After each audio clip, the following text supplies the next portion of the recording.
Hey there. Okay, video number 35, and it's going to be video number 19 of module 2. And let's move over to the trading station. In this particular video we're going to talk about the parabolic SAR. The SAR stands for stop and reverse.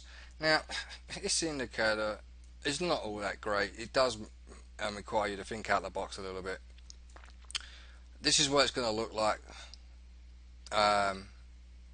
to you, so go ahead to the style, just choose black and then go to the second one here and then click on OK.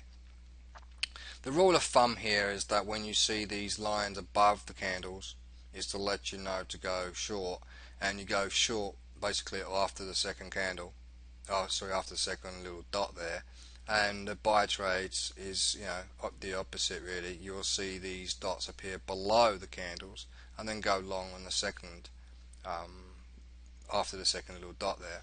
Now this doesn't always work true on lower time frames. You need to be really nimble to work on the lower time frames, and also as well you get these kind of short bursts out here. Alright, which can mess things up because you're going to be prepared to open up another trade, but you're going to go long when in fact it's telling you to go short because this new one's come out. It's come up above the candles. And this happens all the time. When you go to a smaller time frame like a 5 minute, you get lots of them, and it's really hard to try and work out when to go long and when to go short. So for this particular current indicator, we really need to use this on larger time frames.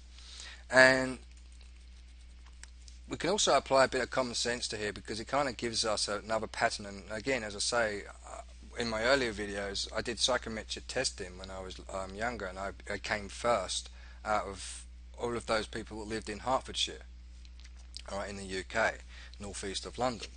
And it's basically trying to find patterns in sequences that come after the previous two or the previous three that they were shown. And you might have to show the next one or the next two or the next three or what have you. So using that, I've kind of adapted to find these patterns, and then I show other people how to do it as well. And here you might actually see it straight away actually, and if you do, congratulations. But if you haven't, don't worry yourself about it, because this can be taught. Alright, so what we're looking for is what I just previously said was the public way of doing it, out of the book. Alright, but this is my way of actually making this work a little bit better for us.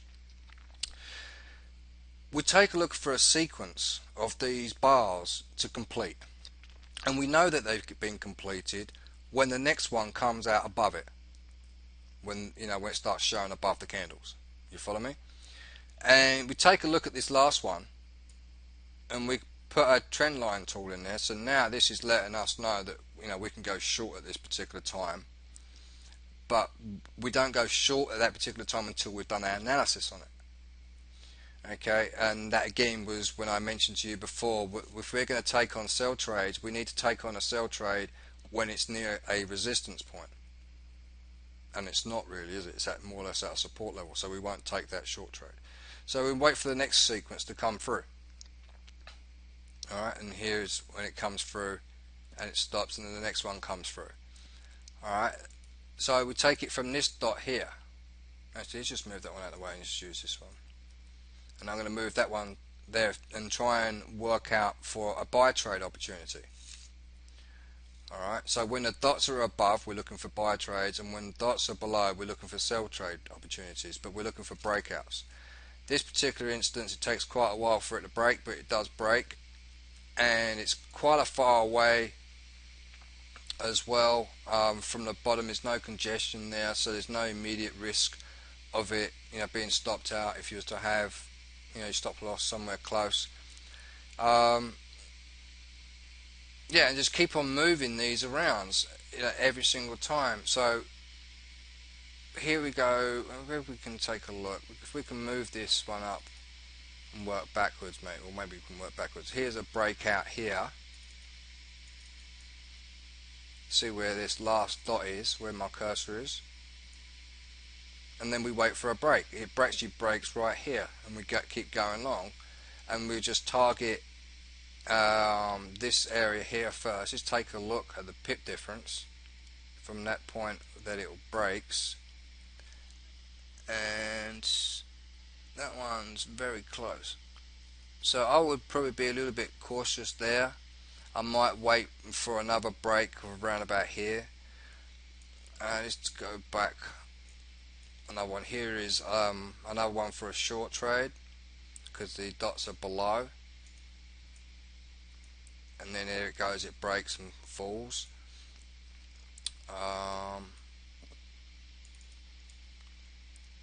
There's another one for a long trade. It does break, but the risk is too much because we've already had a rejection point here, and that's 30 pips away, so that's a no trade.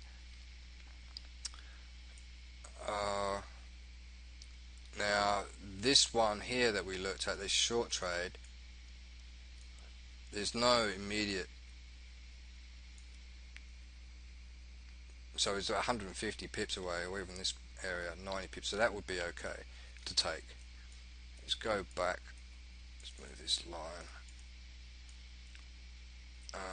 Here's a buy trade opportunity. Take a look from that point to the next point. See, it's only 37 or 379 points. We want it to say more than that. We want it to say 1,000 points, or 100 pips. So that wouldn't be our buy opportunity. Let's take a look at this sell opportunity, which is this dot right here, and then we look for the break. It does break, but while that candle's still moving, we go back and take a look. Well, here is a first immediate point, but there was a huge move between those two. It wasn't like a staggered kind of move up, and here's one's about 140 pips. That might be a yes or a no trade, really depending on the person.